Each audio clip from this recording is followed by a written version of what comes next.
thanks so much for joining us. And I want to begin with this standoff between the White House and Democrats in Congress. As you heard, the House Judiciary Committee Chairman Jerry Nadler is threatening very large fines against administration officials who don't obey congressional subpoenas. How far do you think Congress is willing to go to force compliance with these subpoenas? Well, Wolf, if we're going to observe the constitutional checks and balances the founders of the nation created, and Congress being a co-equal branch of government and having oversight responsibilities, in order for it to meet its constitutional obligations, it needs answers. And so when you're forced to get to a subpoena because you haven't gotten answers voluntarily, or compliance voluntarily, it speaks volumes in and of itself. Now, if you can't enforce your subpoenas, they're meaningless, and so is the power of Congress to conduct oversight. So despite the president keeps talking about this being personal, it's really constitutional, and I think Congress has to go to the maximum level in order to guarantee its prerogative and its responsibility under the Constitution to conduct oversight and get the facts. The White House argues that Democrats like you and others just want what they call a do-over on the Mueller report. How do you respond to that criticism? You know, the Mueller report had limited jurisdiction, right? It was about Russia and its interference and those who might have been complicit in their interference with our elections in 2016. And then it had the question of whether there was obstruction. There's far more that speaks to the issues that Congress has jurisdiction and oversight more than beyond the Mueller report. So simply putting this within the four square elements of the Mueller report in terms of Congress's questions, roles, and oversight is absurd. And so this is far more than a Mueller redo. This is actually pursuing a whole host of issues that are critical and important to our national security, to our election security, and to the questions of what type of influence exists by foreign powers in our government.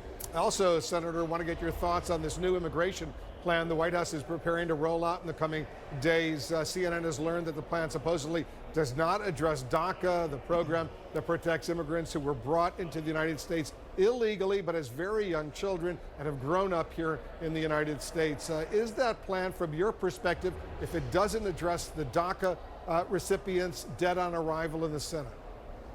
It is. And to be very honest with you, an agreement between Jared Kushner and Stephen Miller is not a compromise. What it is a big fat piece of red meat to throw to the base that President Trump seems to have on this issue, or believes he has on this issue. But it's not a serious effort. When you cannot even deal with what I call the motherhood and apple pie of the immigration question, which is the dreamers, the young people who came to this country through no choice of their own, whose only flag they ever pledge allegiance to is that of the United States, whose only national anthem they know is the Star-Spangled Banner, the only country they've ever called home is America. You can't deal with them, and you can't deal with the TPS question as a minimum, then you're not serious about immigration reform. And by the way, as what I've seen of this proposal, more through the press results, President Trump would not have gotten to be born in the United States under this proposal, because his grandfather, Friedrich Trump, came under our immigration system that allows family reunification. And it is that family reunification that Friedrich Trump from Germany came to the United States being claimed by his sister, that then began the Trump family's history in the United States. So the very essence of what the president availed himself of by becoming born in the United States as a result of that family reunification, he would deny others. I suspect his grandfather also didn't speak English when he came to the United States. That's another issue. Let's turn to the escalating tension with Iran right now. Based on what you've seen so far, and you're the top Democrat on the Senate Foreign Relations Committee, is this aggressive new military posture that we're seeing from the Trump administration necessary? I do not have the intelligence, which is part of the challenge here. That's why I went to the Senate floor today. That's why at the Foreign Relations Committee on a hearing on arms control, I raised it at the very beginning of the hearing. You know, it is alarming to me that I read about a drawdown in our embassy as the top Democrat on the Foreign Relations Committee in Iraq, versus being briefed on it. It is alarming to me that the actions being taken here, I mean, we had our embassy up and running during the height of the war. We had our embassy running in the aftermath of the war where there were continuing challenges.